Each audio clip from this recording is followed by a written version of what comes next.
So welcome to this afternoon's session, the first one in line this afternoon, titled Global Perspectives on Democratic Innovations in Cultural Governance.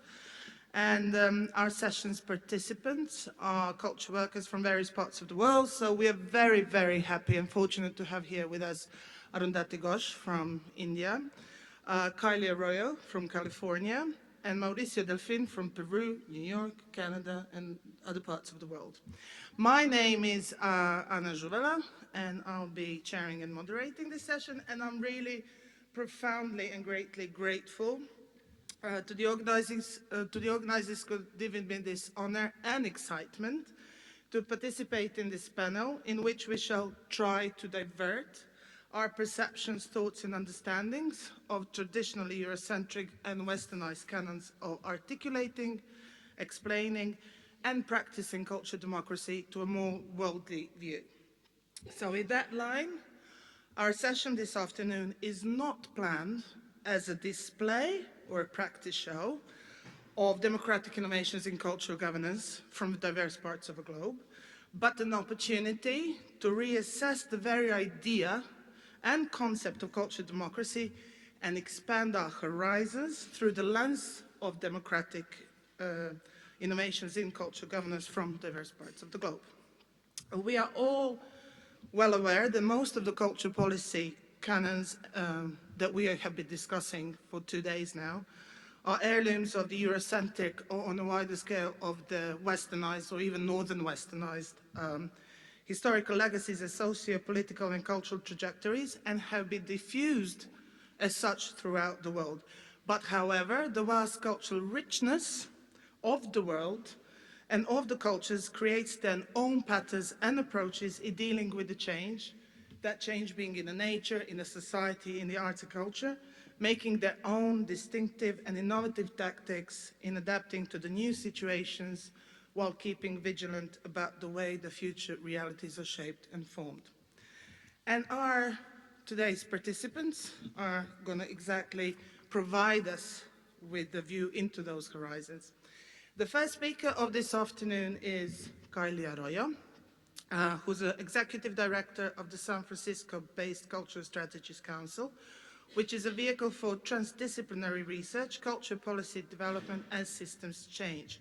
I suppose that quite a few of you in the audience are familiar with Kiley and her work during her mandate in UNESCO, during her times in Demos, and most recently in IFACA, in International Federation of Arts Council and Cultural Agency, where she designed a new global knowledge strategy as the head of the research department.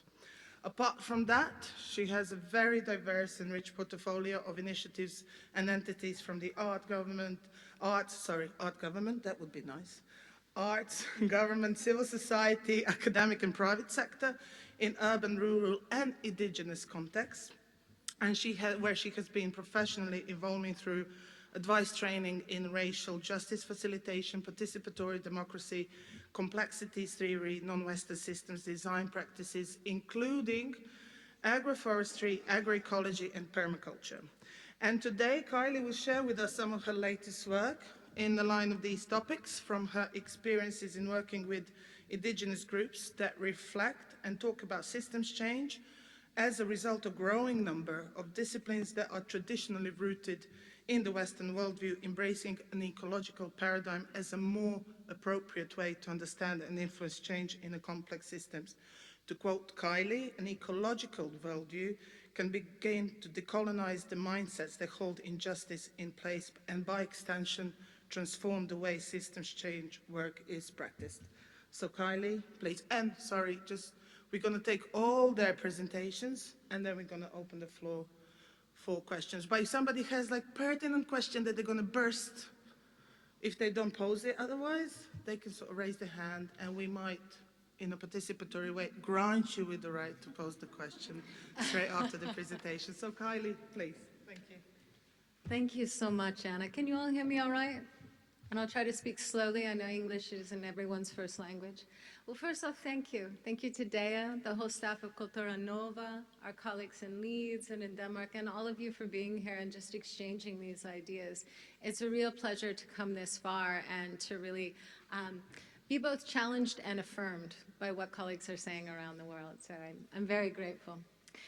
Well, with that, I won't go into my bio, Anna. I watched my light flash before my eyes just now. But I will say just a few things. You know, one is I'm going to speak today specifically from a U.S. perspective. Having had worked in other parts of the world, I want to be explicit about where my opinions are coming from. And the work that I do, as Anna said, it's really focused on the role of arts, cultures, has been highlighted, human imagination in social justice, really advancing social justice. And what I mean by that is the equitable distribution of power, wealth, and well-being for both people and the planet, explicitly. This work that I've done over the last couple of decades has really allowed me to learn a lot about how systems change and the forces that hold them in place. And I've become very interested in implicit bias and in interrogating my own implicit bias and interrogating my own participation in a Western paradigm. And so for the last couple of years in particular, I've really been trying to look at, well, you know, as I believe Mafalda was talking about this morning, you know, if a Western paradigm lies at the bottom of so many of the systemic problems that we face, well, what does a non-Western approach to looking at systems provide? You know, how does that sort of expand our thinking?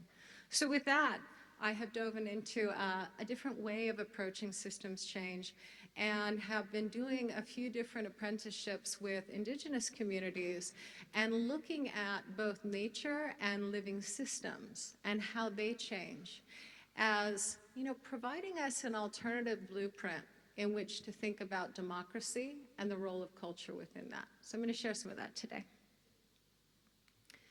So, again, just to be clear about some of the definitions that I'm using today. These aren't permanent, but it's where I'll be speaking from. First off, cultures. This is somewhat consistent with the sort of UNESCO anthropological definition as being the spectrum of distinct values, beliefs, traditions, and knowledge, and the ways they are expressed that exist in society. Of course, that's related to the arts and to human imagination, but it's not the same thing. Democracy being the Greek version, power of the people. That's it. Therefore, perhaps, cultural democracy being, as Mafalda you were referring to, a dynamic process that enables inclusive participation in the governance of society in ways that leverages the evolutionary potential of cultural diversity to ensure the equitable distribution of power, wealth, and well-being, and again, for people and the planet. Democratic society, not being a predictable machine, not being that static entity, but a complex adaptive system that's continuously responding and changing to unpredictable conditions. I feel that humanity is at a tipping point in terms of our understanding of that in particular, that we are actually a complex system. We are not a static machine. So when it comes to democracy and, you know, the kind of issues that democracy aims to address, I find that this tool, which some of you might be familiar with, is quite helpful. It's technically called causal layered analysis. Its cousin is sort of the iceberg metaphor. But it allows us to understand the interconnected web of forces that actually generate the reality that we're trying to, you know, negotiate. And it includes these different layers. At that base, the paradigm, you know, what has value? What do we aspire to become? Which of course informs our worldviews, which of course then informs our social arrangements, the way that power dynamics are sorted, which then informs our structures, our norms, our incentives, our institutions, and ultimately our behaviors. And it's the pattern of those behaviors that creates our complex reality. And, you know, this systems thinking tool I find is incredibly important because it allows us to work from the roots, really at the level of deep culture, and invites us to think about, you know, when we say cultural democracy, where is that culture? Is it the deep culture? Is it the visible culture? Is it both? Who can say? So I believe that, you know, if we fail to interrogate these underlying structures that enable injustice to persist, then we also fail to take advantage of what we know about how change happens from both Western and non-Western perspectives. I'm going to talk a little more about that. So many of you are probably familiar with the argument, and we'll see if you agree with it, that, you know, we're at a tipping point, Quite literally, the fate of the planet is at a tipping point. This isn't an abstract idea. The 19th century, very mechanical worldview is out of date, if it ever was in date. And in my view, it looks a bit like this. We have this degenerative reality, both in terms of people and the planet. We have behaviors that really allow colonial traditions of extraction, exploitation, domination, self-interest to persist. We have structures that are hierarchical. A lot of people have talked about that already. Democracy really is this top-down command and control sort of model. Social arrangements that, again, extend these colonial histories, very asymmetrical power, as was discussed earlier. You know, rooted in this worldview, this mechanical worldview and monocultural worldview that, again, in the US particularly, and perhaps in other flavors in other parts of the world, privileges a Western, white, very patriarchal viewpoint and a very narrow slice of society. And it's, again, it's rooted in a paradigm there that I fear we have probably outsourced to other countries of neoliberalism, securitization, and environmental degradation. So going back to what I said at the beginning, if, you know, that Western worldview is at the bottom of the problems, well, what happens when we look at this from a different perspective, right? So this has huge implications for cultural democracy, I think, right? I actually don't think we can realize the promise of cultural democracy as I defined it within the current paradigm, within this mechanical worldview. I actually think we need systems change in order to leverage the evolutionary potential of diversity, right? I think the worldview, just going back for a moment to what I showed before, it separates us from each other, certainly, but it also separates us from nature. And that sort of prohibits us from learning from natural systems. I mean, natural systems compose 85% of the planet. They've been around for 385 million years old. Human beings only constitute 0.03%. We've only been around for 300,000 years. Who do you think's had a longer amount of time to learn how to evolve? I don't know. I need something different nowadays. I've lost a bit of faith. No offense to humanity, but. So if we need systems change, how do systems change? Well, it's been wonderful to hear from a lot of different disciplines over the last 2 days. I'm going to throw one more in the mix, being complexity theory, which sounds fancy, but is actually quite intuitive. So there's a wonderful woman, she's not with us anymore, named Donella Meadows, who studied systems and identified 12 leverage points that exist in any system with varying degrees of capacity to affect transformative change. And they go from those that are visible on the upper level to the rules, to the whatnot, down to the base. And what you see here on the right in the pink are 2 of the leverage points that Donella identified as having the most strength, the most power to affect systemic change. One of them being changing the paradigm. Because systems arise from paradigms, changing that paradigm actually has a transformative effect. But she goes one step further to say that we need to transcend our idea of paradigms and the whole notion that one story could actually encapsulate the ecology of cultures that live in this world. Right? It's like going to a library that has one book in it versus going to a library with lots of different books in it. Which one do you think would be more helpful? I don't know, I guess it depends on what you're trying to do. But all of this to me has really suggested that we need an alternative model. We need something that accommodates the profound diversity that exists in this world in a different way than we currently have.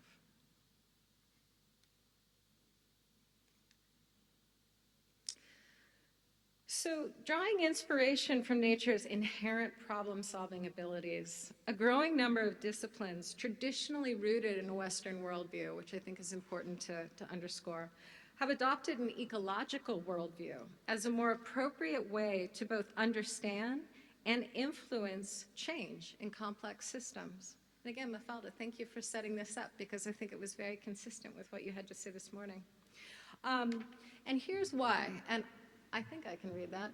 But what I've done here is on the left-hand side is a bit of a visual of the mechanical worldview. And on the right-hand side, these are key characteristics of all living systems. The first being they're networked in structure, not hierarchical. They're fundamentally interdependent. It is based on relationships. Because they're a network, power is decentralized, as is risk. There are plural centers, not one center, but plural centers of authority, right, of knowledge. Diversity, obviously then, or collective wisdom, is an asset. It increases the resilience by providing limitless ways to respond to change that leverage local context and knowledge. And again, in complexity, we don't know the answers. We don't know what the future looks like. We actually have to discover new solutions. And I don't know about you, but I would love to have limitless ways to try to test, right? And that's exactly what nature does. There's collective responsibility for maintaining equitable conditions conducive to life and the well-being of the whole. And this happens through dynamic self-organization. Perhaps you can start to see the parallels to localized participation. And this self-organization is enabled through inclusive dialogue, collaborative learning, and discovering novel ways to distribute available resources and evolve. This is the concept of emergence. So again, equity or democracy, these are not static goals. These are dynamic conditions that require inclusive participation, inclusive maintenance. This is how all living systems work. But humans have separated ourselves because somehow we're special in some way. And again, this view of change, emergence, violates many Western assumptions on change. I want to just read one thing that Donella has said about emergence. In nature, change never happens through top-down control. Change begins as local actions spring up simultaneously in many different areas. If these changes remain disconnected, nothing happens beyond each locale. However, when they become connected, local actions can emerge as new systems with increasing influence at higher and higher or global levels, right? So who has embraced this? This is not some pie-in-the-sky California idea. Actually, several disciplines are using this worldview right now to approach their work differently. Certainly architecture and design, the field of biomimicry, systems science, ecosystem restoration, regenerative farming and permaculture, philanthropy, including the Democracy Fund and RAND of all sort of technocratic organizations has adopted this. Law, some of you are familiar with Joseph Stiglitz and, the rights of nature. And certainly in equitable development, taking a very different approach to this. And in doing so, finding new ways to create space for cultural democracy. So what effect is this having? Well, first off, it's creating space for people with varying worldviews to encounter difference differently. It's also enabling intercultural interaction and dialogue between and across groups. In doing so, they're starting to see us redistribute power and authority, right? Multiple truths can coexist. Different forms of knowledge and expertise can coexist, which starts to decolonize mindsets, right? The idea that a Western bank of knowledge is not the only way of knowing and being and acting in the world. And this starts to foster mutual understanding and respect, which helps groups begin to find common cause, right? That collective capacity that is necessary, I think, for any democracy to actually function. And in doing so, it also starts to leverage nature as an elegant blueprint for democratic organization and to sort of rethink how we organize ourselves. And this has been a sort of profound learning journey for me that I'm still within. And some of the impact it's had on me is that, I've come to systems change work largely from the cultural side and from the systems change side and the Western side. What I'm learning is that a lot of those principles and practices are completely consistent with, or at least complementary, with what a lot of indigenous groups have embodied for millennia. And so I feel there's an opportunity to really decolonialize the way that we think about all of this, because I've found that they are highly compatible. And I'm not alone in this, actually. So more and more, particularly in the environmental sector, we're seeing some very cool collaborations between Western scientists, communities, and indigenous groups by leveraging what's often referred to as traditional ecological knowledge. And one example of this, there are quite literally examples from the Arctic to Australia, is of agroecology. And agroecology is a holistic approach to bottom-up development that seeks to transform the conditions that cause inequity by integrating food sovereignty, restorative economics, human and environmental health, and cultural rights through participatory methods and inclusive governance. So again, I am suggesting that an ecological model is creating space for cultural democracy, and this is one expression of what can happen when that occurs.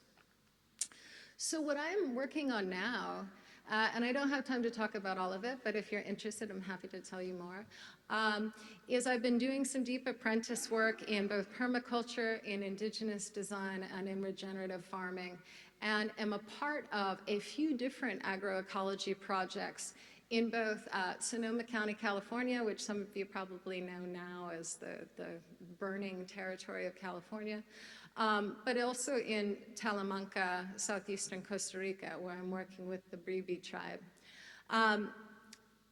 These have been fascinating experiments in really sort of turning development and turning democracy on its head, and really starting from a non-Western place and a non-Western bank of knowledge. So again, if you're interested in learning more, I'm happy to tell you.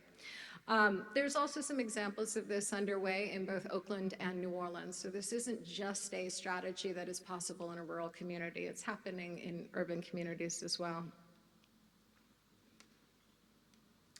So just in closing, I'd like to invite you all to sort of imagine something. You know, what if we approach this work like we were soil keepers? And what I mean by that is, what would our work look like if our primary responsibility was to try to create fertile conditions on the ground in which self-organization could occur, in which diversity could thrive, right?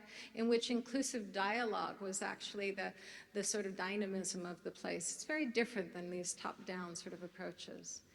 And would just leave you with this thought, that I have found that shifting paradigms requires us to modify our values and perspectives and seek constructive engagement with those we least understand, to play new roles, as many people have talked about, and to exercise radical imagination. If we can't imagine something different, it's not going to magically come about, right?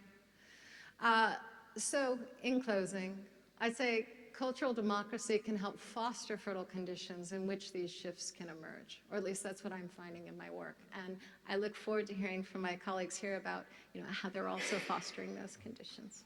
Thank you so much.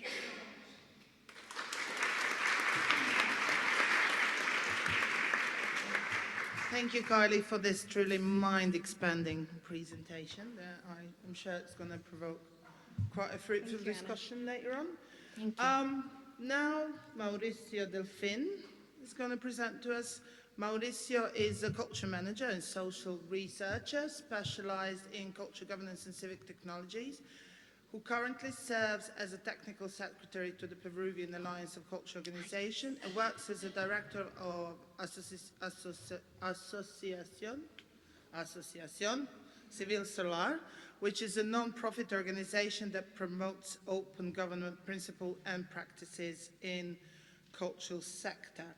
He has extensive experience in arts management and in information system design for culture projects, and works and is interested in the relationship between civic engagement and culture policy making, and in evolving notion of culture democracy in initiatives that promote the participation of civil society in culture policy design, implementation, and evaluation. And today, Mauricio will share some of the key ideas that he's been working on as a part of his new project called Open Government for Cultures, which is based on a critical reading of current models and practices of culture democracy and culture governance in the South. Thank you. Thank you. Would it be possible to do it full screen, the image maybe? So that, if it's possible at all, if not, that's fine. Well, thank you very much for the introduction. And I would like to start by thanking Kultura Nova for the invitation to participate in this panel, and thank you for letting me be part of this group. It's an honor to be here and to have learned so much in the last 2 days. So I've changed a little bit my presentation because after here, this is the benefit of hearing everybody before, right? It makes me think that the way that we are approaching cultural governance in Peru from these experiences that we've been having is very specific and very contextual. So I want to be able to tell a little story before I start and then maybe suggest 5 ideas or provocations that we can debate around. So I'm working with an organization that's called Solar. Solar's name is a nod to a particular kind of renewable energy, a little bit in the spirit of sustainable philosophy. It's a life force, but it's close to the definition of culture that recognizes the relationship of the sun to processes of cultivation. Except that in this case, we're not talking about processes that cultivate, an elitist culture, but that they nurture or they grow relationships between people and political environments. In our case, what we're trying to do is to see the light of the sun as a useful metaphor, right? And a vector of change that nurtures living things, but also serves to make relationships more transparent, right? And it's also a great disinfectant in terms of political spaces or spaces of power. So we started working in 2008 or 2009 when we created a cultural information system to map cultural organizations in Peru in order to make the civic part of the cultural sector more visible. Before that, we had 10 years of working as an NGO on media arts, promoting media arts, and we discovered that there was such thing as cultural policies, and that apparently our country had none, which was not true. We had some, but the discourse was that we had nothing, right? So we started doing this mapping. And we quickly learned that one of the greatest challenges that we would face was just to empower cultural organizations to understand themselves as political actors, not in terms of like a political party, but in terms of being civic actors, which by definition is a kind of political actor. Now, historically, citizens engaged in a myriad of cultural expressions in Peru have been kept away of the processes and the spaces where policy is determined and defined. So I would argue it still is like that. Cultural policy takes place behind closed doors, right? By political and cultural elites, which in turn leads to cultural programs that have little to do with the needs and the aspirations and the potentials that people can recognize in their surroundings. So after constituting this database of grassroots cultural organizations, hundreds of them, we decided to put together a platform to promote civic exchange and dialogue on cultural development. And in 2011, we founded a National Encounter of Culture, which is an event that is going to have its 6th edition in 2 weeks. And the encounter taught us over the years that in order to impact cultural governance, we had to perform cultural democracy. So somebody was asking, I think it was Lucy, I don't know, somebody was having a conversation about where can we find examples of cultural democracy, right? I don't think you can find that in Peru, but we've decided to enact it as if we knew what it was, knowing that nobody knows what it is. And that it sounds beautiful, it promises a lot, and it's very helpful in order to make an argument that things are not really there, right? But how to get there is the question, right? So what does performing cultural democracy really entail? And it essentially means for us working as a citizen-led platform that recognizes that it has a civic mandate, which is very different from the state's mandate, right? And in creating that difference, we constitute ourselves as a civic movement, which is built to work as a space of interpellation towards the government, to be able to demand, to ask, to engage the government, and we try to embody civic values, aiming to construct new democratic imaginaries. This has to do with the political imagination that you were talking about. We are trying to imagine what comes next, right? So one of our latest slogans is, there is no cultural democracy without civic engagement. Did we all know what cultural democracy was and we had a working definition? No. Did this make sense to everybody in the room? Absolutely. I mean, it was like we said it and it was printed and put on a design and banners made and t-shirts made immediately. And of course, the president who went, or the ministry who went to our presentation immediately knew what we were talking about. And we were part of that statement. So if this person, this political figure recognized that this was a fact, then we were part of that. And there was no taking us away from this fact, right? So the National Summit has taught us that cultural democracy is directly related to our capacity as civic actors to imagine it, to shape it, to perform it. Oh. Am I? No? Really? It's on my computer. Oh no. Maybe Next. Oh, there we go. Okay. So this has to do with this productive anticipation that was described in the book that the Do It Together book, which is a great book. And I found that thing about productive anticipation and I thought it was great, which is a state that is both reflective and participatory, right? And alternatively, I would describe it as this constant exercise of political imagination built through a collective endeavor, right, in order to configure new shared horizons of political possibility. Now, since 2015, we have been involved in the configuration of a civic institution born in 2017, which will take care of the National Encounter of Culture, which it does that right now, and it's called the Peruvian Alliance of Cultural Organizations, or APOC. And the APOC was born from a decentralized and participatory strategy of a program of pre-encounters, where we reached 14 regions. We involved 25 working groups through a do-it-yourself strategy, 75 cultural organizations, and 600 people that basically presented ideas for cultural policy change, right? This was trying to sort of prove three things, right? And go against three things that we often hear from government and decision makers, which is that civil society is not organized, civil society doesn't have proposals, and civil society is not able to have a professional language about what they present. So everything was proven in this action, which took like 12 months and self-funded, right? So this instrument that we created is actually happened through a process that has a wider scope than the national consultation for the current national policy of Peru. Like, our numbers are even better than the government numbers, which is a shame, right? But this is, again, the whole of dialogue and dialecting, in which we prove that you have to do at least what we're doing to be able to be representative, legitimate in what you're doing. So this instrument that we crafted from all these pre-encounters, from all these ideas, is called the Shared Agenda for Advocacy, which is a document and a tool, we say, to transform cultural policies at the local, regional, and national level. So this is, and the agenda serves as an actant, if you're into that kind of theory, in an ecosystem that's been traditionally characterized as lacking concrete proposals, right? It serves as a vector. And our agenda, this is a picture of us giving the agenda to the then Minister of Culture. This is an culture organization that centers on LGBT issues. This was purposefully done this way. The person who handed the agenda and who got all the press attention was this organization, because we come from a very conservative society and we wanted to make a point. It was a way of basically institutionalizing, or creating a type of civic institutionality, which is what we're doing. This is how we're doing cultural democracy, so to speak. So the aim since 2017 for the APOC has been to govern itself with the greatest degree of political legitimacy, which has meant generating rules and regulations and agreements that will allow to sustain this idea and this governing structure through time, right?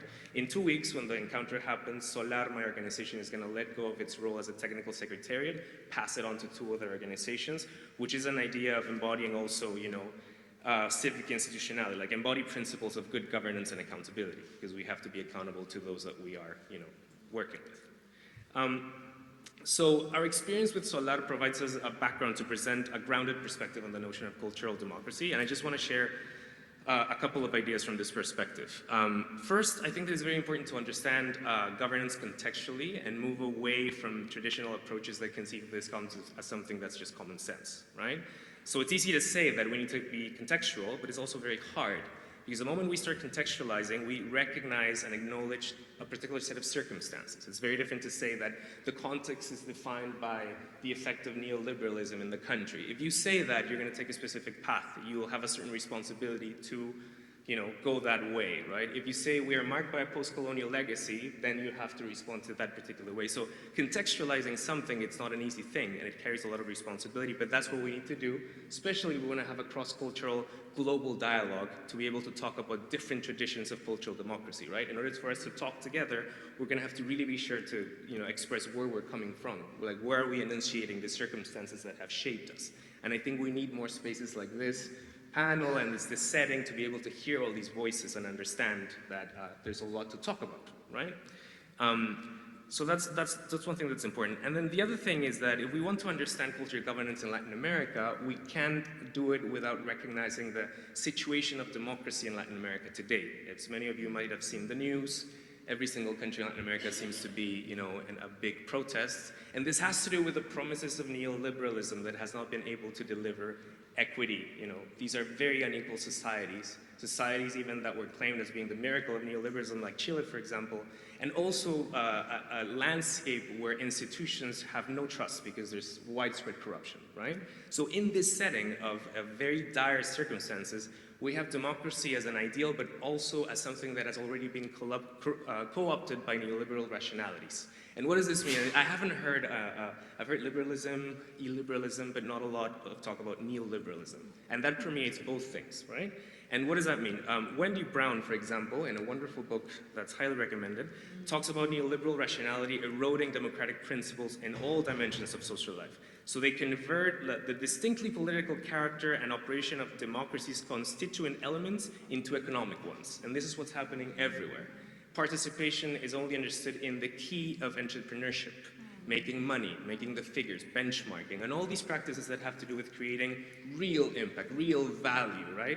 I know that in the UK there's a whole discussion about cultural value, though we're not having that discussion yet, but we're very much facing the fact that you can be an entrepreneur, but you can't be an engaged citizen. And an entrepreneur is safer, you know, it's more understandable and it can fit the system better.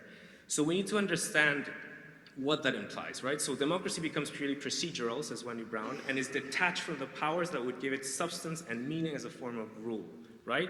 So governance, which is a term that actually neoliberalism uses a lot, and that's why we also need to be careful with cultural governance. What do we mean by governance, right?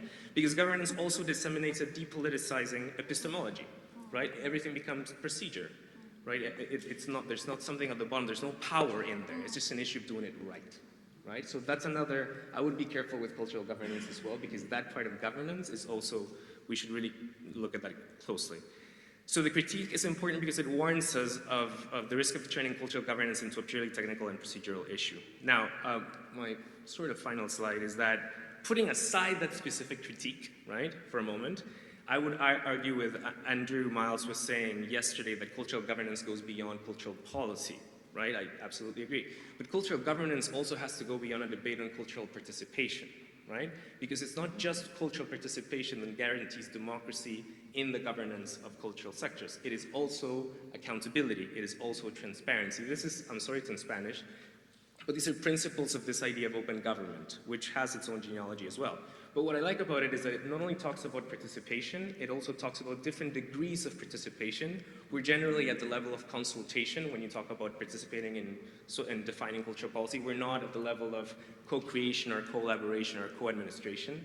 And at the level of transparency, we're generally just receiving information, but not in a more sort of like rich system in which there's data that can be reused and new things can be created with that information. Same thing with accountability. Nobody will, this is what we find in Peru, nobody will participate in something if you're not accountable for that process.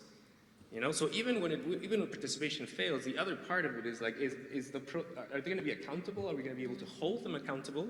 So in a way, when you think about it, we're transferring all the responsibility to the citizen. If participation works, it's because the citizen participated, but we're not having the conversation about the decision maker. Is that person accountable for whatever comes out of that participation, right? So a common saying, a Chilean actually says this all the time, the way it goes is like, you know, I participate, you participate, we participate, they decide, right? And that's as far as we get, right? So we need to look, this is useful because we need to look at the deployments and the instances of power in cultural governance in a more nuanced way. It's not just participation, there's other columns that should hold that house together, right? And we need to focus on those other two sides because it creates a more fuller picture of all the things that are at stake and that provide the public trust and the type of setting that will allow for participation to even be richer. Right? And be more impactful in this idea of providing for general well-being, not only promoting good art or better art or more museums. I just want to say also that it's a great debate, the thing of with art and artists, just to finish, but I find it really surprising that in the alliance that we work, almost everybody is an artist, but we never talk about art. It's not the issue. Our issue is being confronted with a system that we're not part of and just having to deal with the consequences of decision makers with which we have nothing to do. So is it art? Are we artists? That's not really part of our discussion. It's a great discussion. I think we will have it. And sometimes it comes up, but really not in the spaces because our concern is one of power, right?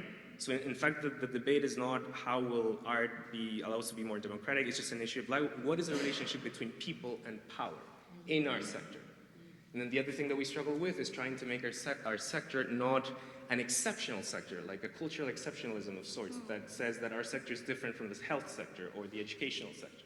We actually try to fight and say, no, we're just like them. We have workers, we need rights, we need insurance, we need all these things, you know? Because if not, it generates this thing where we are saying art is so special. that there's no way of understanding what we're doing. And in fact, it's such a human endeavor that we need to demystify, somebody was saying we need to deculturalize culture. We need to go against this idea that culture with a capital C just puts us so far away from just, everyday reality. So what we are saying in our work is citizens, it's not like every citizen is an artist, that's not the argument. It's like every citizen should be able to define cultural policy whether we like it or not. The power needs to be with the people, which is really what the demos of democracy is about, right? So, thank you.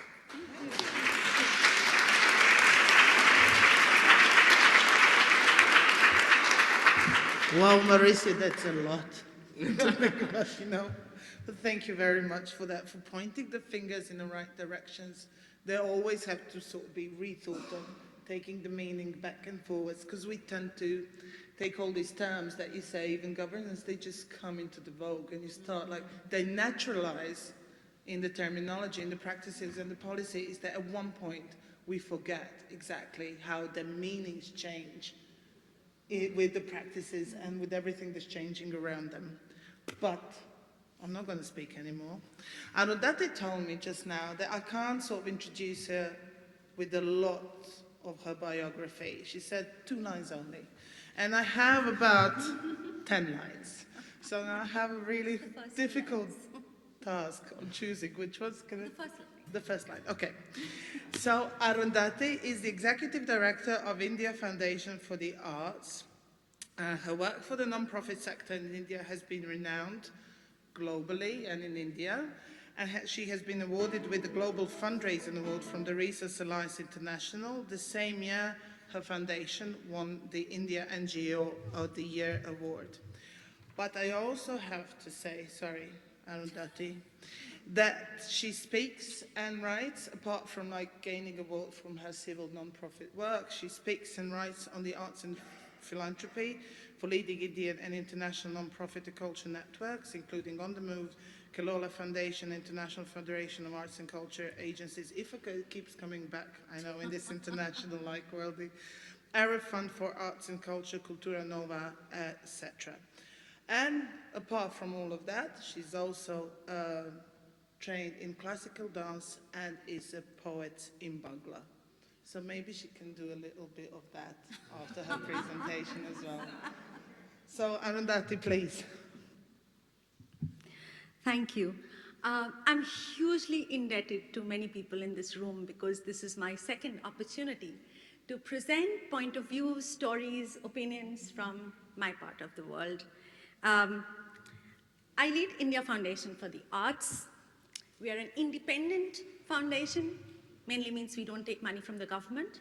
We raise our own money and we make grants to artists, scholars, researchers across the country, across art forms, across genres. I come from a country that has 1.34 billion people, over 200 languages, 27 states. It's not really a country. It's a mix of many countries and with no cultural policy. So that's the context. And many of the projects we support, these are some of the outcomes. Just to give you a sense, we've been around for about 25 years and we've supported over 600 projects. But today I will not speak about the foundation. In 2017 at Rijeka, I had the amazing opportunity to share participatory methods, processes that we use within the foundation to devolve, share the power of making grants, making decisions, and running the organization more as a collective than sort of one leader-led foundation. Today, what I'm going to talk about is that in these 18 years that I have been working in this foundation, I've had the amazing vantage point of being able to see the kind of work that's happening in the country. And I will share 2 stories from there. We'll see how time goes. If there is time, we can share one more. We'll see how it goes. So, I want you to look at this picture. It's a painting by Kalam Patua. He made this painting a few years ago, but the style is called Kalighat painting. It is an early 19th century frame. Now, the reason I show you this painting is because cultures are shaped and we make meanings of our lives often in different civilizations, depending on how we think of time. And in India, we think of time as a cycle and as simultaneous, not as linear and in progression. So what happens is we live in the past and the present and future at the same time. Much like this painting, the form is 100 plus years old. The artist is painting it now, but what the artist is imagining an Indian woman to be, this group of tigers, is really the future. In some ways, the future of what we hope Indian women will come to. Therefore, when I look at this, I cannot but think of interrogating past and imagining futures as I'm talking about the present. So, it was very exciting to listen to different concepts, theories, debates on cultural democracy, cultural participation, participative governance. And I was playing around with all these words because, you know, most of Indian arts practices were community arts practices. They were collective practices, both in visual arts, in literature, in performance arts. You didn't have authors. They would say you needed a village to stage a play because the audience, the performer, or the patrons were all mixed up. And this distinction between who's who was pretty much blurred. Arts and culture connected to life events, to birth, puberty, marriage, death. It connected to livelihoods. It connected to choices of life, to spirituality, to rituals, to transness, to moving away from being human to being connected with other kinds of beings. So this is where most of our arts and cultural forms come from, but then we had lots of stuff happening in the country. There was colonization, industrialization, modernization, I could go on, urbanization, and we had. So now what we live with is a mix of this, the past, and the present. So the stories I will tell you, the two stories I will share with you, will have a bit of both. And what I will also share is the questions that come up from these cases for me. So in Delhi, there is a space called Studio Safdar. It has a bookshop called Mayday Bookshop. It's a left-wing publication bookshop.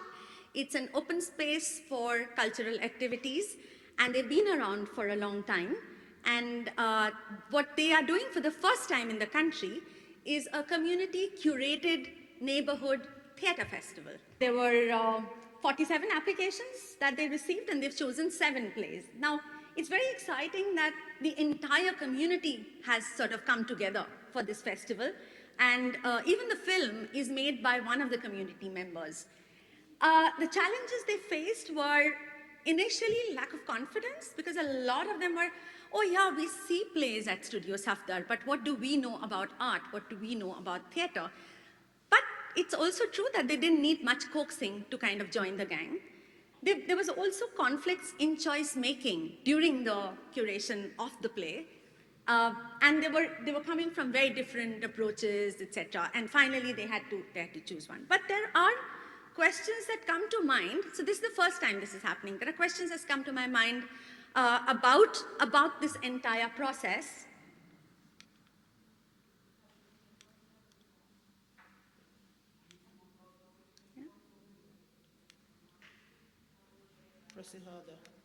Yeah. Yeah. So Studio Safdar is a left, liberal, open organization. If they weren't so, given the politics of the country, would this be as secular and inclusive? So the same questions we've been asking since yesterday: who do we share power with and how? What are the values of the people that we share power with is important.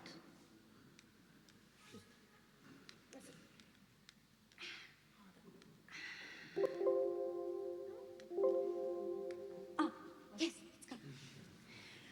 Could projects like this begin intellectual investigations, or will they always be about community needs?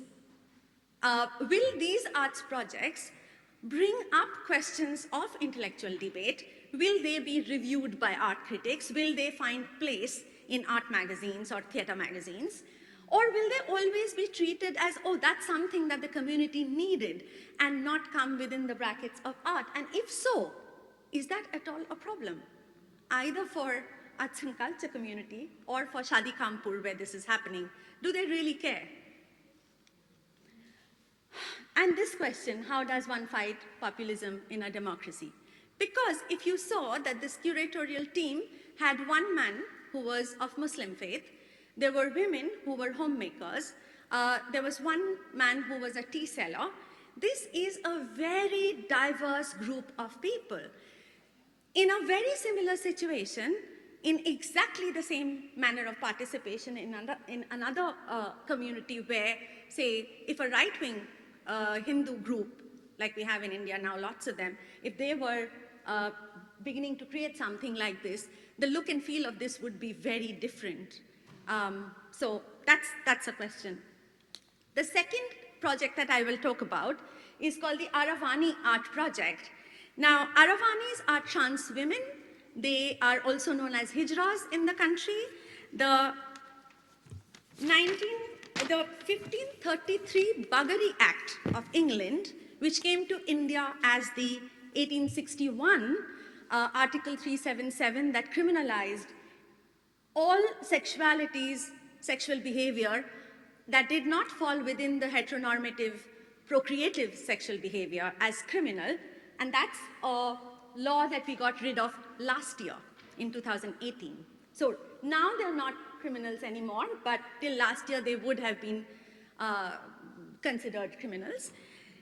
So this is a project that a group of trans women and women have started. Thank you. So the Aravani Art Project started in 2016. It initially started as a project just to do these wall murals, but what happened when these women got together is they decided to do much more than that. Today they're doing plays together, they're working with other communities, they're working with corporates, and they're building, these murals have started telling the stories of their lives. These murals are not just paintings that they do, but they search for stories in their own lives, their connection to the city, the friends they have, how they spend their time. So suddenly the city of Bangalore is filling up with stories of a community that was hardly visible except for those places where you knew that they stand for soliciting sex work or they were begging in the streets. Suddenly the city is full of their stories. But the challenges remain that they lead terribly volatile lives, and their place in the larger world, or they participate here, but they do not have the privilege of participating in the larger world.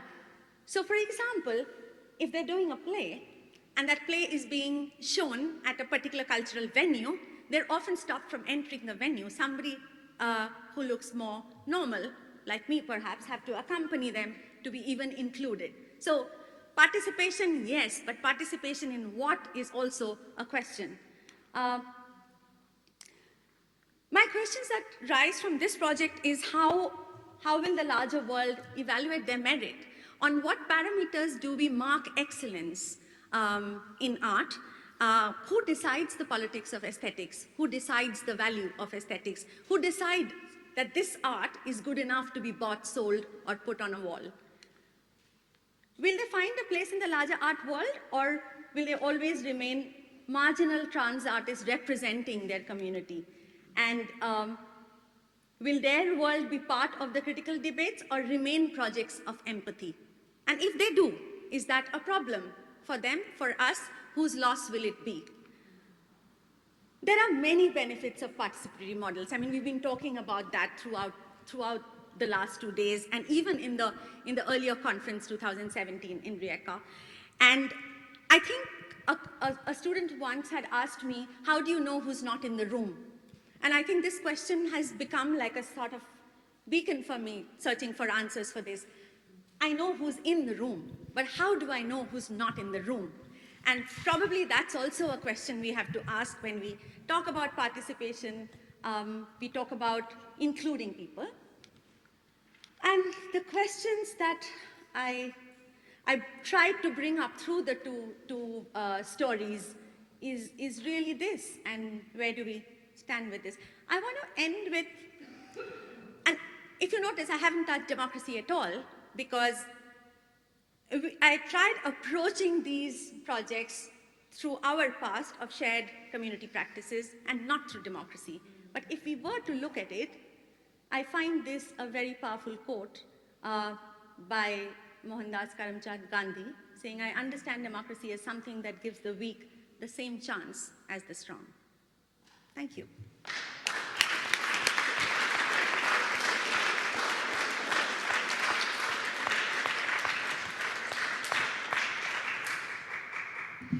Thank you so much for that. And sorry for the technical button things. I open the floor for the questions, but also I open the floor for the speakers to ask speakers questions as well. I mean, I have my questions prepared, but I don't want to be interrogative and push it straight off as a moderator, so please.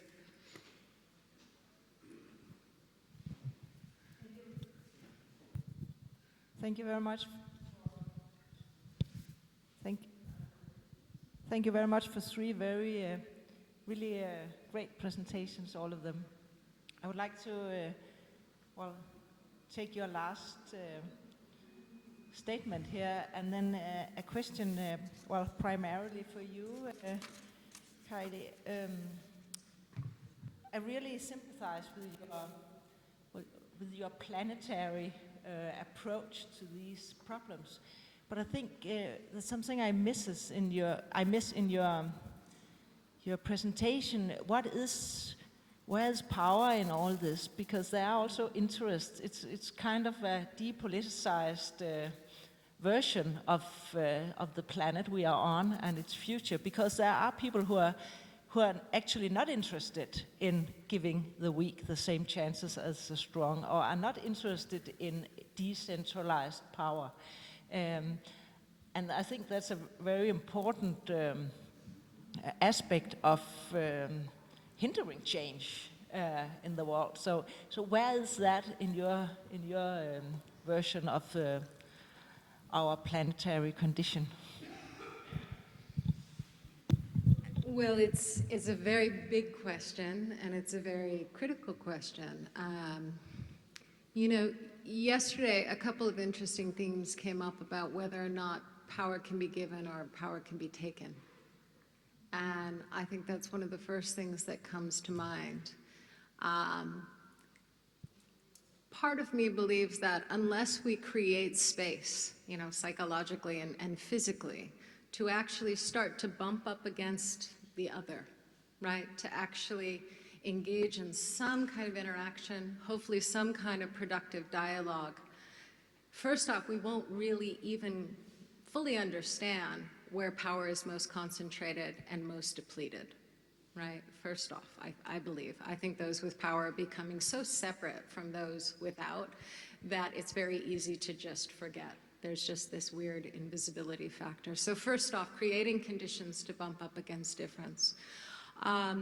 At the same time, I'm in the middle of a tension right now, and I share it very openly and with great vulnerability that I am not convinced that the existing institutions are going to be capable of redistributing power in the way that some of us would like to see. And part of what excites me about more emergent models, whether it's agroecology or the beautiful work we heard about, is that emergence tells us that power comes from the ground and it can ultimately inform existing systems. That takes a lot of work, a lot of sweat equity, as some might say, but I'm just not so sure that the existing systems will actually redistribute power in the way that we'd like to see. I know that sounds somewhat fatalist, but I think that there actually has to be some radical examples from the bottom up that really challenge that. I'm sorry if there's any government officials in the room.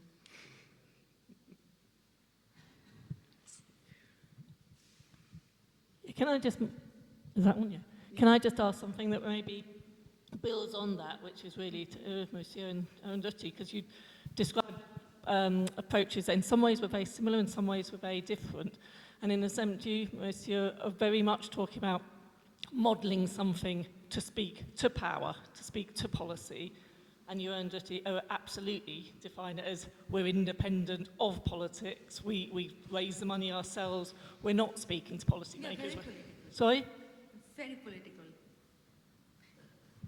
I said we are very political. Yeah. But not speaking to policymakers. No. But creating an alternative politics. So I just wanted to ask both of you about kind of about that relationship, about speaking to power and speaking to politics and speaking to the state.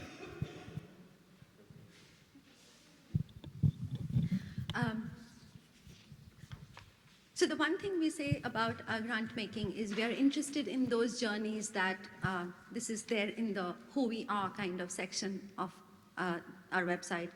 We are interested in those journeys that challenge dominant narratives, that speak in the voices that are generally ignored, silenced, or erased. We speak truth to power. And more recently, we changed it to, we added an S and made it multiple truths. We speak truths to power. So this is what we have. And again, it's an illogic that we have to raise money from people who have money, which means people who have power. So it's either individuals or foundations or trusts or corporates. And they know that this is what we support. And they do not decide where the grants are going to. That is decided separately. So yeah, we have a very weird relationship with power, I think. And it's the tentativeness of it, the tension of it actually keeps us alive.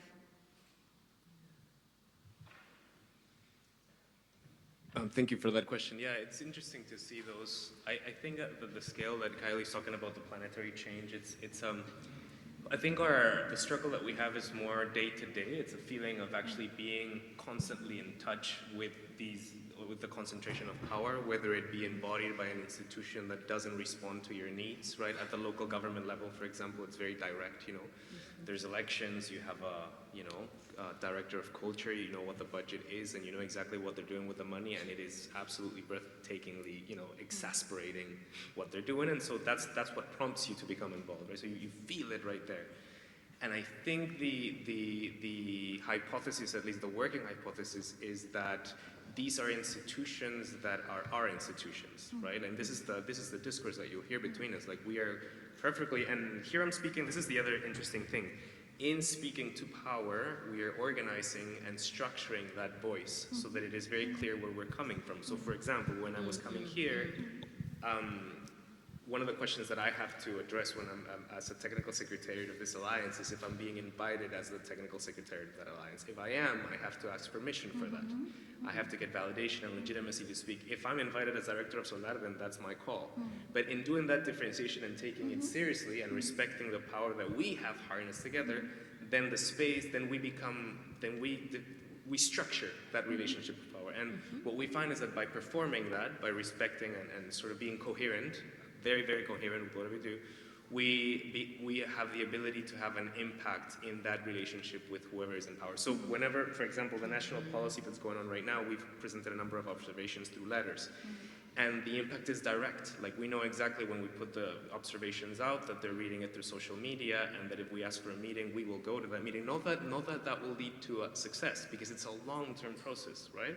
But we do know that we are a relevant actor, visible, and that people are paying attention. That has taken a bunch of years to constitute. So we already see the changing in that power, and we feel a lot of responsibility, right? Because, Spider-Man is right, with great power comes great responsibility, right? Bad joke, but anyway.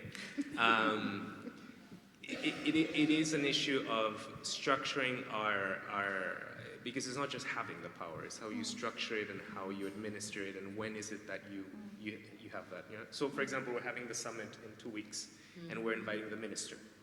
Now, it's very different for us to invite the minister today as if it was on the first summit that we did. When we do it now, if they don't respond, that will have an effect. That's like, it's almost an act of, I don't know what to call it, but something has been mustered to the point in which that's an issue. That to me is fascinating in terms of like a phenomenology of power. Where it's a thing now, right? Before it wasn't. And it took a lot to get there, but it also wasn't a lot. That's why it gives us a lot of hope, because we think we could actually take this to a different level. What if we all did this thing and then that thing happened? And we see the consequence of our action. I think the other thing is that we've done a lot of thinking about immediate returns. Like, we need to demonstrate quickly that this works. If not, it won't, right? So there's certain little things that happen, right? And I do think, yeah, our work is very specific in that we are absolutely dedicated to engaging policymakers. So, for example, you'll see a lot of cultural organizations and artists that have no interest in doing so, that they don't want to sit at the table with who they disagree with, and that's the litmus test. If that's your position, then this is not the kind of work for you. Not everybody wants to do it, you know, and that's fine. So, yeah, it's very specific. So, yeah. Could I just add something to that? I think as you were speaking, I was thinking of it, and I think we depend a lot on outliers within systems of power. So, to put it very simply, the fundraising team thinks up of people within corporations, within organizations, who as individuals like and admire the kind of work our grantees do in speaking to power. And therefore, those become sort of ambassadors, and in some capacity, sometimes within their roles of these organizations, and sometimes outside of it, they figure out ways to support. So I think we've depended a lot on these individual outliers.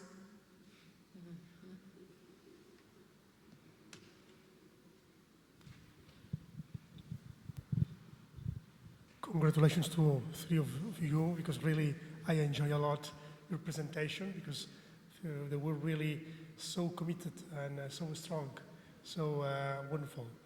And I think that what we learn from these practices, first of all, is that everywhere in the world we are in the same field.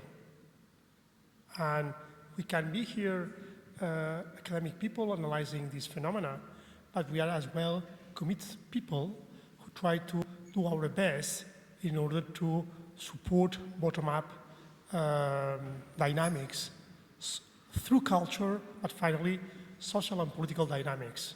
And I think it's important to recognize that even though we are working in the cultural sector, our commitment goes far beyond cultural issues, because that is how to transform society. Of course, how do we are able to do correct research analysis without being influenced by our belief, that depends on our own ethics and our capacity to be fair. But at the same time, I think it's important that our research is useful for people. And these spaces of sharing these experiences and even our open questions, in the sense that we are not sure about everything we are doing, we know the risk, but even we know the risk, or maybe because we know the risk, we accept the commitment. And I think that's something which is important for us to learn from you who are working in the field, that you are taking risk, but through this risk you are testing, and testing is very important because we are not sure if we are going or doing the best strategy, because the resources we have, our own energy, our own time, our own capacity to commit other people to go together in some direction is not huge. So if we do mistakes, we lose opportunities. And I think it's important, that's why it's so important to be together. People who are in the field with people like us, that we are more in academia, and we both need ourselves. Indeed.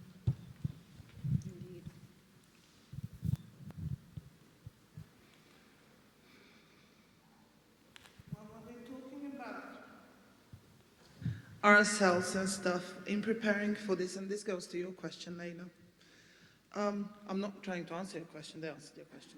But just my observation is that when preparing for this session, I actually sat down and read through the latest papers on Indian cultural policies and Peruvian culture policy. And what was really amazing that India is always singled out. Like Rajisthan wrote last year in the Rutledge Handbook of Cultural Policy, this whole article titled Indian Cultural Policy in Oxymoron, addressing the issue of India having a policy of not having culture policy, but then turning it into this really exciting terrain of atomized practices that they're actually being like really inspirational and informative to the westernized canons. And as we all know, like even the practices of participatory governance were mostly basically influenced by the practices in India and Latin America.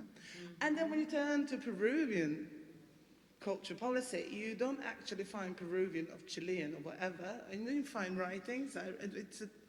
It's a good piece by George Udis. Is it Udis or Udice? Udice, thank you. Who then writes about Latin America as this vibrant place of really like dynamic cultural changes and dynamic changes in culture policy that, as he says, are spreading like these good fires across the countries that are like seeking different sort of tendencies in democratic behaviors and in like shaping the overall system within which these cultural policies exist. Which then brings me to the question for you, Kiley, sorry. Which has to do with systems change in culture policy, and you touched upon this, and it's like a chicken-egg analogy, whether we can infuse the changes in culture policy from this expert work, getting together, blah, blah, blah, like supporting bottom-up. And is this sort of perspective from culture field only sufficient or not? Or should culture policy like really adopt the systems change methodology in its rationality to basically change itself? Which brings me to a second question. And I think it's a very important one, and I even wrote it down as you were talking. Are culture policies addressing implicit biases that you were talking about that actually define contemporary culture policies and that pose serious obstacles for culture systems change? What I mean is that culture policies continuously to strive to deconstruct and critically address political biases, and we've been talking about this, like the power shift is based on political biases and social biases and all types of biases that cause all these deep ruptures and maladies in the society and problems in democracy. But at the same time, does culture policy actually sufficiently deconstruct the biases that define the culture policy itself and culture sector? So like, we are always talking about culture policy in relation to power. Yes. But I'm not talking about culture policy and the power within culture policy and power within the culture sector. Absolutely. Right? Absolutely. I feel like So we're laying cultural policy down on the psychiatrist's couch right now. I mean, the blunt answer to the second question is no. And I think that this is the case in several domains of policy and life, is that, you know, implicit bias, I don't know how many of you have spent much time studying or looking at implicit bias, but I would highly suggest anyone who's interested in advancing cultural rights or social justice or equality in any way, really dig into it, because they don't operate on the level of even consciousness. Implicit bias is so deeply imprinted into our genetic code and our way of moving through the world in ways we are not conscious of, that is then conditioned and reinforced through culture, through cultural policy, through experience, through the media. I won't do it now because we don't have time, but there's a little exercise I was telling about yesterday that one can walk through that really exposes implicit bias in this way that almost feels like magic. So I would say no, in part because it is unconscious and because it is a topic that is not often discussed in policy circles, because things like racial justice training or anti-oppression training are not often discussed in cultural policy circles. No, I don't think contemporary cultural policy does a sufficient job at being mindful of that, both in the way policy is created, the substance of said policy, the implementation effects, so on and so forth. So, question one, in terms of change, how do we understand change, and how can cultural policy perhaps help to facilitate change as opposed to maybe reproduce the very systems I'd like to think we exist to maybe tamper with a little bit. You know, I'm living this question right now. I do believe that so much can be gained from looking at other fields who really interrogate how change happens, whether that's looking at the field of complexity science or whether it's looking at, you know, through a non-Western lens. There are lots of ways to understand change that start to get below the surface of that triangle that I showed.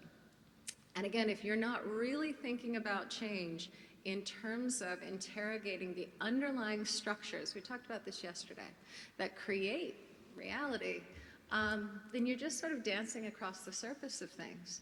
And it really begs the bigger question as what is the purpose of culture? What is the purpose of cultural policy? If it is to advance some form of justice, whatever that looks like for you, wherever you live, then what do those underlying structures look like? And unless you have some exposure to systems change methods, it's unlikely you'll look under the iceberg, right? Until they all melt, and then we'll be forced to. I think somebody mentioned it quite shyly, or I heard it, somebody said, is cultural policy democratic? No. That's why we do what we're going to do. Like, this is what we're doing, all these processes. Like, as we see it, as we've received it from the colony, because it is a colonial rationality, right? I mean, the first thing that happened when we became a republic, even post-colonial speaking, we became a republic, and then the state took away the indigenous sites and archaeological sites from indigenous people and made them impossible to connect with their own legacy, right? It was how do you say that, extracted from them, right? And now nobody can touch them, they're still there. The same situation, nobody has done anything with them except respect them, which means basically don't touch them, which is, you know. And so we need to ask like the hard questions. There is a colonial legacy. There is also an imperialist legacy, because we shouldn't only talk about the colonial, you know, like we're talking about ex-colonialist, post-colonial, but there's also an imperial ethos that still goes around. I mean, there's no coincidence that all our institutions are Napoleonic and all our training in the last 20 years comes from Spain. And that's a particular, it's all good, but it's also not all good. You know, there's biases there that we need to, you know, when you look at like what the type of training that we're getting, the type of references that we have. You know, we have a lot of work to do in terms of like indigenous perspectives.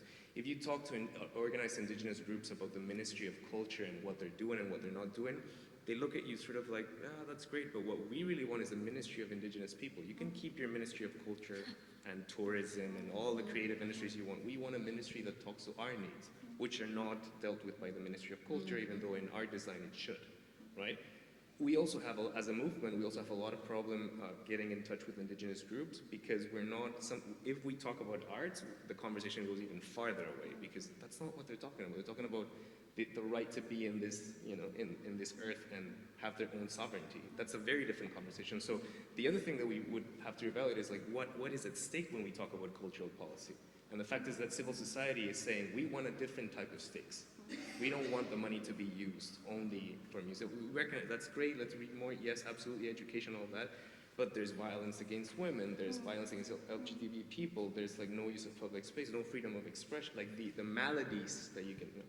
So the way that the narrative, at least from Solar, what we're doing is we're trying to create a relationship directly between those social maladies and cultural work as a possibility of doing something with them. But it's through not, and I'm sorry, but it's not through art directly. That's not the first connection. It is, art will be it could be a way, but you have to really make your strategy very smart so that you can connect all those things, right? So yes, it does happen through art, but you need to be very conscious that you're responding to those biases that you want to reframe, right? So the idea, I mean, this is not just, and we are not expecting for power to be shared. We want to be part of that decision making, that's taking power. It is to change those paradigms that will allow us to have a ministry that responds to those very urgent needs, which are needs of coexistence, of surviving climate change and all the things that are happening, right? So it is changing the conversation. I think it's very important to say that, because these institutions are racist, they are centralized, they're opaque, they're vertical, right? And bottom line, we also see another effect, which is people that grow with us, that are our generation, that go into the spaces of power. It's very hard for them to do that change within, because the institutions are so filled with that logic, with that code. And then we are at this point where we see people that are very close to us and like, why didn't you change everything? They're like, you should see what it looks like in there. Like, you know, so then how is that systemic change gonna happen, right? Like, that's the other part. Go ahead, please, please. The floor is yours. So, listening to the two of you, I was also thinking how we think of our ministries and how cultural policy belongs to Ministry of Cultures in most countries. Thankfully, we don't have one. But it's devoid of the Ministry of Industrialization, the Ministry of Development, or the Ministry of Education, and the ministry. They're all different ministries that are looking after different aspects, but all of those things make up culture. So, an example, there are indigenous communities in India who consider a hill or a mountain or a sacred grove as their heritage. It does not lie in the buildings that kings made. That's not heritage for them. For them, that mountain is heritage. But that mountain also has copper underneath it. And then development tells you that it's best for national interest for those people to move out of there. These are very simple questions. Culture cannot answer that question alone. Cultural policy cannot answer, heritage cannot answer that question alone. That conversation will have to happen with other ministries. They have to look at this as something that's part of a larger whole. We're like, your toe is hurt, just put something there, but that disease has caused things in your other parts of your body. It's like your body, it's together. Again, when we talk about mobility, and this is something I have just heard so many times in conferences on mobility, we have debates on artists being mobile and how they should be on the move, etc., etc. But our foreign offices are not in that conversation with us. We cultural people are deciding, and our visas are, you know, so we can talk as much as we want about mobility, but unless Homeland Security and foreign offices figure what they want to do with people with different language, different color, different hair, different clothes, we're not going to be moving. So I often find these discussions so segregated, you know, especially cultural policy, as if culture is this one thing, one separate little thing.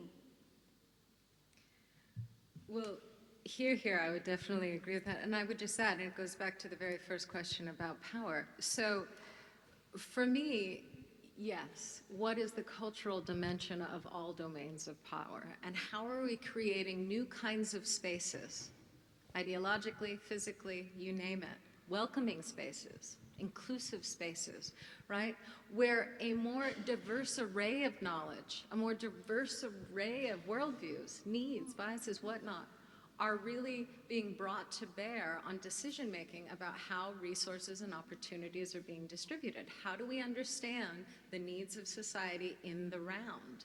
And again, having had been inside of those machines, inside of those structures, and trying to affect change from within, I think that there is an important role for culture to tinker around inside the machine, to create space and to start to facilitate that shift, right, in the ways that resources and opportunities are currently distributed. However, having had spent a lot of time thinking about emergence and how systems change from the bottom up, it's also why models like agroecology and other things excite me, because they completely transform the means of production and consumption to begin with, so that communities are not reliant on these existing power structures, but they are quite literally reclaiming that and producing and consuming locally. I don't think it's an either or. I think to think that way is actually an artifact of the mechanical worldview we're trying to step out of, right? But I think, at least for me, this all underscores the critical importance of, Luis, what you pointed out, you know, some risk-taking. God forbid, let's be creative. We're the cultural sector, you know, let's try some things, because the clock is ticking. And there are people who are suffering in a very real way right now, today, who don't have the luxury of having this more abstract conversation about change. You know? Did you say the clock is ticking? Yes. Okay. I'm Really so in that sorry that we corporate. have to finish, because I myself had a couple of comments to make, but obviously I'm going to have to make it during the coffee break. Thank you so very much from the bottom of my heart. This was very special, very exciting. And thank you for, as I said, expanding our horizons, and hope that we get to see you again soon.